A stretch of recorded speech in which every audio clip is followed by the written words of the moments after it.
Have you ever wondered why some magicians look so confident when performing magic? They are calm, in control, and completely owning the crowd. Meanwhile, you are struggling with your shaky hands, trembling voice, and sometimes even the courage to step out to perform. The truth is, the difference between you and them has nothing to do with talent. It's simply about mastering these 5 proven techniques that anyone can master, but hardly anyone talks about.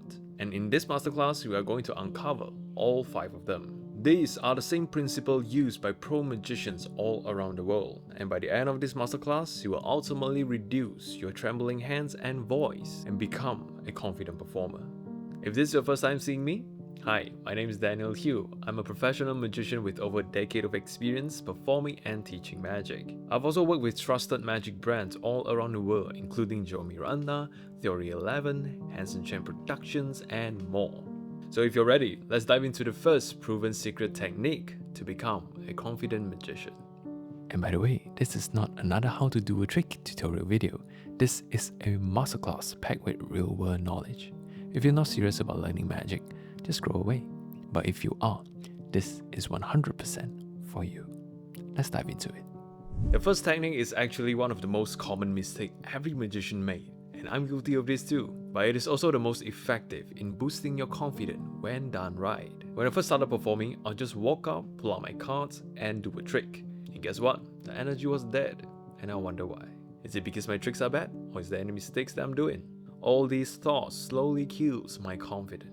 Until one day, one of my mentors said something that completely changed this. He said I didn't win the crowd within the first 10 seconds. And what this is saying is I need to start my performance by catching their attention, impress them instantly, and show them that I am the real deal, all within the first impression. And you can easily do this through an opening that is visual, instant, and even a 3-year-old can easily understand. Like for example, turning flash paper into money or any other object. This is one of magician's favorite because the moment flame appear, everyone turn their heads, their eyes locked in, instant reaction and instant attention. And here's how a great opening can significantly boost your confidence. When you get great reactions from the start, you get this sense of relief through acknowledgement of my trick works and I'm guaranteed for reactions. And when all of these positive thoughts flows into your mind, you will automatically more comfortable and more confident. Because the opener doesn't just win the audience, it warms you up too. And yes, this principle applies to every performance, including the casual ones. So the lesson here is to master your opener with something visual and instantly understandable. Nailing the first impression means great start and great reaction. With great reaction, it gets you more comfort. With more comfort, you get more confident. Just like that. So win the crowd by winning the first impression. Which brings us to the next. Confidence in magic isn't about how many tricks you know. Now for some of you, you probably feel like you have learned a lot of tricks throughout your entire magic journey, but for some reason you still don't feel confident performing any of them. When I first started doing magic, I wanted to learn all of the tricks in the world. And before I knew it, I've become a jack of all trades, master of none. And no matter which trick I perform, I never felt confident and comfortable performing any of them, simply because I didn't master any of them. Now you see, I'm not trying to give you the good old advice you have heard 1,000 times, practice makes perfect. No, the point I wanted to bring out is you don't need hundreds of tricks in your pocket. Sometimes all you need is a handful, maybe 3 to 5 mastered tricks if you're just starting out, or maybe 5 to 10 if you are more advanced. The key takeaway here is to choose a selected few that works for you, and most importantly, suits your lifestyle. Get so familiar with those tricks that it becomes your muscle memory. Now here's a pro tip if you're new to magic. Go with the simple stuff. Master the performance, not the sleight of hand. Go with something easy, something self-working. Don't try so hard doing the knuckle-busting stuff when you haven't even get comfortable in performing magic. And slowly over time, you will get more confident and more comfortable in performing magic. Then you slot in those knuckle-busting sleight of hands. Does that make sense? The reason mastery will boost your confidence is simply because you understand that those tricks works. You're no longer constantly thinking what's the next move, the next step, or the next script. It had become a muscle memory. And trust me, during live performance, unexpected things happen. And if you need to think, you will freeze. But when your magic is second nature, nothing can throw you off. So don't chase more tricks, chase mastery.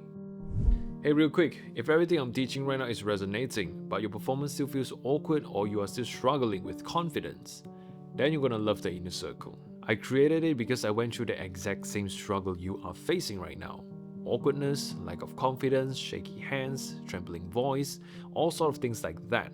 And the solution is inside the inner circle. Inside, I will guide you through the exact same journey that transformed me from an awkward and shy kid into someone confident, calm, and charismatic. You will also get access into my entire vault of magic, library of tutorials that I never share publicly, and tricks that I perform myself.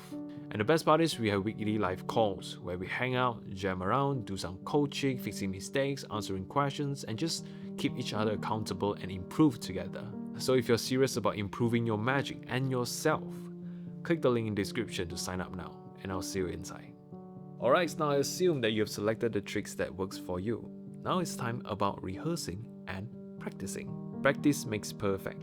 Yes, the good old advice. But only if you practice the right way. You see, most magicians practice the tricks or the move, but not the performance. And yes, I'm guilty of this too. I used to only practice the sleight of hand so hard. And yes, those are important, those are essential, but I miss out on one very important thing in practicing, and it makes the biggest difference. You see, most magicians only practice with their hands. They forgot their body, their voice, and their presence. And here is something that I've learned as a performer.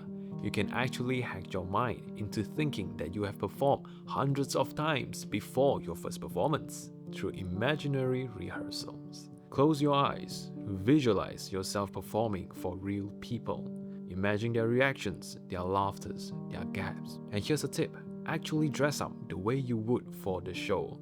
Wear the suit or the jacket, stand the way you stand. Go through the motions as if the audience is right there in front of you. As unnecessary as it sounds, and yes, I used to believe it's unnecessary too, until I actually tried it. This conditions your mind and tells your brain that this is familiar. And when something feels familiar, your nerves disappear. And when your nerves disappear, you are more natural, more comfortable, and more confident. So don't just practice your moves, rehearse your performance. Act it out, speak it out, and experience it in your mind. Because if your rehearsal feels like a performance, your performance feels like a rehearsal. And look, I'm not saying that this will make your next performance perfect, but it will definitely put you in the best possible position to perform your best. So don't just practice your moves, practice your performance. You see, in magic, no matter how much you prepare, there will always be bad days where things goes wrong. And the worst part is, the thought of what if things goes wrong. It plants a tiny worry in your head that kills your confidence through constant worries. I still remember one of my early stage shows about 8 years ago. I was performing Ling King Ring on stage, and I dropped one of the ring, and I froze. I tried to laugh it off, but it was so awkward, it was so bad, even until today, just thinking about it, I get secondhand embarrassment. It was that bad. It even made me not want to perform magic for a long time. And that is why it is crucial to have a backup plan. Not because you expect failure, but because you are ready for it. But when I say a backup plan, it doesn't necessarily mean a backup trick or a clever line, but instead having a mental backup plan. The awareness that if something went wrong, you won't react wrongly. And I think I do have to mention two different types of situations. Number one, the predictable failures. It's usually your prop where it stops working, the battery dies, or the remote doesn't trigger. For those, yes, prepare a backup plan beforehand, like having a line ready or a smooth way to transition out of it. But please always check your props before the show, but also know what to do if it actually fails. The second type is the unpredictable ones. This one is harder because you have no idea what will go wrong. So the only real backup plan you can have is to stay calm. Don't react, don't make that oh no face, and also don't laugh awkwardly like I did. Because if you don't make it look like a mistake, your audience will never know it is a mistake. Well, I can't really give you a specific backup plan because I have no idea what tricks you are performing, but if you need proper guidance, feel free to check out my inner circle where I help you live on the spot. And one pro tip that I can give you is still imagine the possibilities of ways that you can fail, okay? But trust me, there's millions if not infinite ways that you can fail. But most of the solution is to just not react. That is why this is the best advice I can give. So always have a plan when things goes wrong. Because once you prepare for the worst, there's nothing else to fear. Because confident is not pretending that nothing will go wrong. It is knowing you will still look good, even if it does. You see, all of the techniques we talk about so far, like mastering the first 10 seconds, as well as your tricks, rehearsing the right way, as well as having a backup plan, they are all actionable techniques. But the next step is not about what you do, but how you think. This is the biggest mistake 99% of the new magicians made, including myself. When I first started performing, every single time I did magic, the focus was all on me. I was trying so hard to look impressive to make people think that I am good. And because of that, this slowly turns into a me versus the audience kind of situation. Ironically, the harder I try to prove myself, the more nervous I get. Because subconsciously, I knew if I fail, I have lost because I'm trying to prove that I am good. Until one day I shifted my mindset from how can I look good to how can I make them feel good. Everything changed. I've become a provider, someone who provides a magical experience. When that happened, my whole energy shifted. You see, when your heart is in the right place, people can feel it through the way you speak and the way you perform. You are no longer trying to prove that you are better than them. You are trying to connect with them. It stops being me versus the audience. It becomes me and the audience, creating this beautiful magical moment together. And ultimately, my approach to performing feels so much easier and more comfortable now. You see, if someone rejects my offer to perform magic, I don't feel bad anymore because I wasn't there to prove my worth. I was there to provide joy, to provide a magical experience. And if they say no, it's their loss, not mine. So when you perform to give, you stop feeling nervous and you stop worrying. Because it's no longer about you, it's about the experience you are creating for them. So when you stop feeling nervous, you get more relaxed and more comfortable. And because confidence isn't pretending that nothing will fail, it is knowing that you will still look good even if it does. At the end of the day, all of the techniques we talk about so far is to help you to get ready. But ultimately, confidence doesn't come from knowing the techniques, but from doing them. You can't think your way to confidence. You can only perform your way there. There's no amount of theory, books, or watching videos can replace real-world experience. The only cure for performance fear is repetition. Every successful performance adds a proof that you can handle it, and every imperfect one teaches you a lesson. And ultimately, real-world experience builds real-world confidence. And to be real with you, I still face performance fear.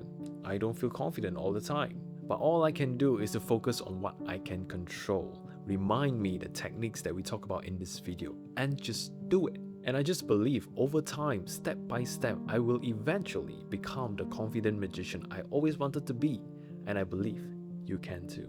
So if you have been enjoying my masterclass and you are interested to level up through my inner circle, check out link in description or this video right here to learn more about it.